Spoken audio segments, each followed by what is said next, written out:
नमस्कार दोस्तों, आप देख रहे हैं एएनसी इंडिया। सभी दर्शकों का बहुत स्वागत है। जैसे कि आप सभी जानते हैं कि राजधानी दिल्ली में कड़ाके की ठंड पड़ रही है और इस ठिठुरती ठंड में बहुत से ऐसे लोग हैं जिनके पास ओढ़ने बिछाने को कुछ नहीं है।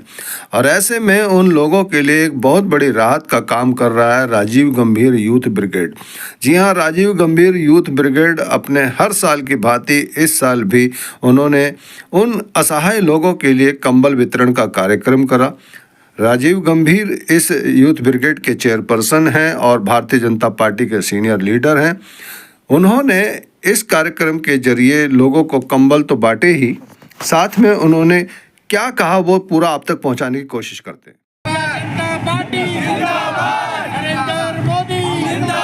हमारे साथ मिस्टर राजीव गंभीर हैं जो कि भारतीय जनता पार्टी के सीनियर लीडर हैं और राजेंद्र नगर विधानसभा से प्रबल दावेदार माने जा रहे हैं भारतीय जनता पार्टी के। सर, बहुत स्वागत है। कड़कती ठंड है और अभी हाल ही में हुई बारिश से और ज्यादा दिल्ली को कड़का दिया है सर्दी से। तो ऐसी स्थिति में भी आप लगातार चुनाव प्रचार कर रहे हैं, कंबल बांट रहे हैं लोगों में, गरीबों की सहायता कर रहे हैं। क्या कहना चाहेंगे आगामी चुनाव को लेकर? देखिए, ऐसा है कि भारतीय जनता पार्टी के जो वर्कर हैं, जैसे कि हम हैं, जनता के बीच में हमेशा जाते रहते हैं। अभी इस समय कंबल वितरण कार्यक्रम का हमने आगाज किया है। 100 क्वार्टर में भी थोड़ी देर पहले बांटे। अब इस समय नारायणा के अंदर भी हम झुग्गी झोंपड़ी में कंबल वितरण का कार्यक्रम कर रहे हैं। ये करीबन कार्यक्रम 1 हफ्ता चलेगा और 1000 से ज्यादा कंबल हम बांटेंगे अलग अलग स्थानों पे।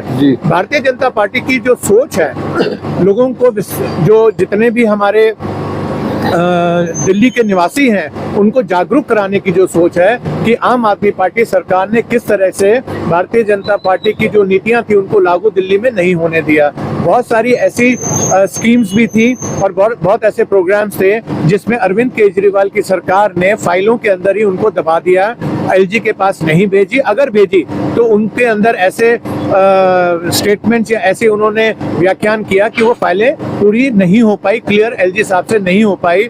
नहीं तो नए साल में जो हमारे बस मार्शल्स हैं, एमसीडी के कर्मचारी हैं, उन सब की टेम्परेरी जो उनकी पोस्टिंग्स है उससे परमानेंट हो सकती थी। लेकिन अरविंद केजरीवाल की ये नीति और उनकी जो राजनीतिक सोच थी उससे सबका नुकसान हुआ है। उसी को उजागर करने के लिए हम दिल्ली में हर जगह पे जा रहे हैं, लोगों के बीच में जा रहे हैं, ताकि आने वाले चुनाव के अंदर लोग निर्णय कर पाए कि डबल इंजन की सरकार दिल्ली को प्रभावित कर सकती है, उनको बढ़ावा दे सकती है, दिल्ली को अच्छे रास्ते पर, मार्ग पर ले जा सकती है। कि आम आदमी पार्टी की भ्रमित करने वाली सरकार दिल्ली में रहेगी तो कितना दिल्ली का नुकसान होगा। अभी आपने बस मार्शल की बात छेड़ी, तो बस मार्शल्स ने अभी एक अलायंस किया है, 3 पार्टियों को मिलाकर के वो चुनाव लड़ रहे हैं। खुद अब जो है विधानसभा का इलेक्शन लड़ रहे हैं, उसको लेकर के कहना चाहेंगे कितना प्रभाव पड़ेगा?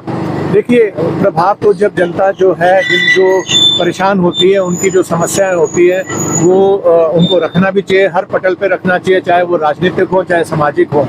उन्होंने एक मुद्दा उठाया है और हम उनका स्वागत भी करते हैं, लेकिन हम ये जरूर कहेंगे कि कहीं ना कहीं अगर वो भारतीय जनता पार्टी के साथ जुड़ के चुनाव लड़ते हैं, हमारे साथ चुनाव लड़ते हैं, तो उनकी समस्याओं का निदान और बेहतर हो पाएगा और जल्द हो पाएगा।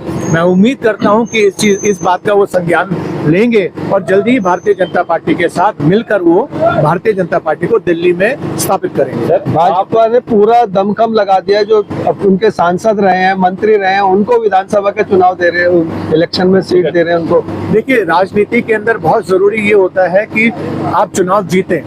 कांग्रेस के अंदर आपने देखा होगा, जैसे शीला दीक्षित के पुत्र संदीप दीक्षित जी इस समय चुनाव लड़ रहे हैं। कांग्रेस ने भी ऐसा ही किया कुछ। हाँ, सब सारी जो राजनीतिक पार्टियां होती हैं वो कोशिश ये करती है कि किसी भी प्रकार से विधानसभा हो चाहे लोकसभा हो, चाहे बेशक निगम भी हो, जो प्रत्याशी जीतने की परिस्थिति में होता है उसको चुनाव लड़ाया जाता है। उसी मंशा से, उसी सोच से, उसी राजनीतिक कैलकुलेशन से भारतीय जनता पार्टी ने अपने मजबूत कैंडिडेट फील्ड में जो है भेजेंगे, ताकि हम ज्यादा से ज्यादा संख्या में चुन के सरकार दिल्ली में बना सके। आम आदमी पार्टी लगातार अभी में तो महिलाओं को देने की बात कर रहे थे, क्या लगता है आपको कैसा चुनाव रहने वाला है? देखिए, आम आदमी पार्टी और अरविंद केजरीवाल तो भ्रमित की राजनीति करते ही हैं। हम सब जानते हैं 11 साल से उन्होंने सिर्फ दिल्ली को धोखा देने का ही काम किया है, बेवकूफ बनाने का ही काम किया है। उनके पास में ना तो कोई नीति है, ना कोई सोच है दिल्ली को विकसित करने की। कोई सोच नहीं है, कोई कार्यक्रम नहीं है।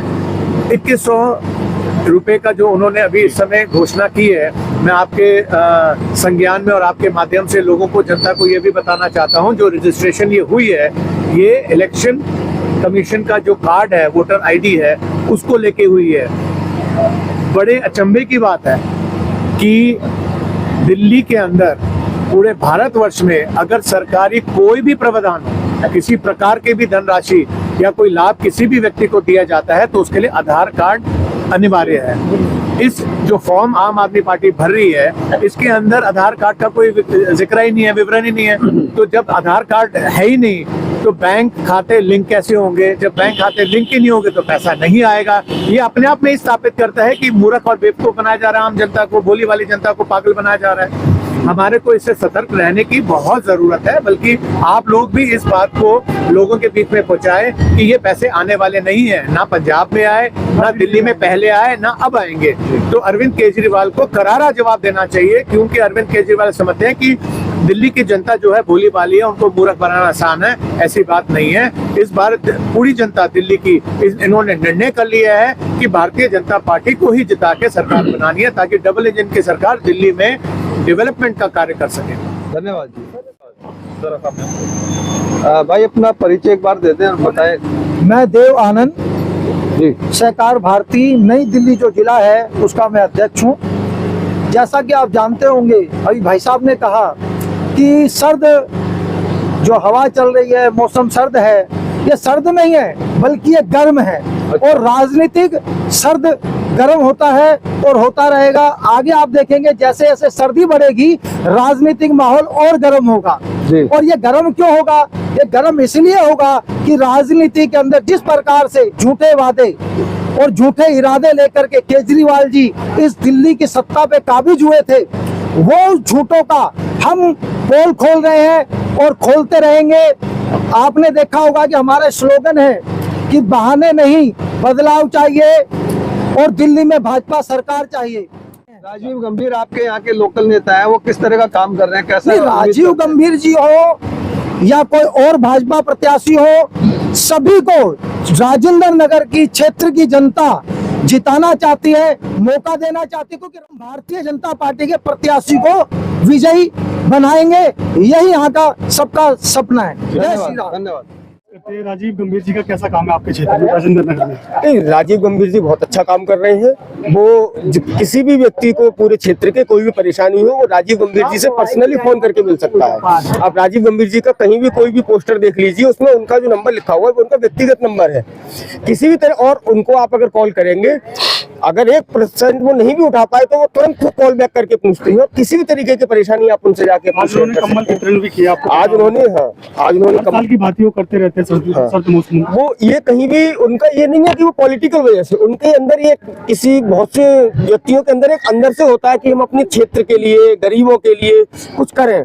तो राजीव जी के अंदर सेवा भाव वो कूट कूट के भरा हुआ है। आपका कोई अनुभव ऐसा जो उनके साथ बीता? हाँ, मैं मतलब मेरे सामने की बात है, एक व्यक्ति को बहुत ज्यादा, हम लोग जैसे आज की ही बात कर रहे हैं, हम कंबल वितरण हो रहा था तो एक प्रॉपर एक तरीका रहता है उनके यहाँ पे। उन्होंने जितने लोगों ने पहले, क्योंकि गिनती की गलती हो जाती है, रजिस्ट्रेशन था, लेकिन फिर भी कुछ लोग ऐसे आ गए जिन्होंने रजिस्ट्रेशन नहीं किया था, उन्होंने किसी को वापस नहीं भेजा। अच्छा। उन्होंने मेरे सामने एक व्यक्ति को पैसे देके तुरंत कंबल मंगवाए और हाथ का कंबल वितरित किए। तो आप कैसा प्रतिनिधि चाहते हैं अपने क्षेत्र में? देखो, राजीव गंभीर जी इस क्षेत्र के लोकल हैं, इस क्षेत्र की एक एक परेशानी से, एक एक चीज से अच्छी तरीके से वाकिफ है।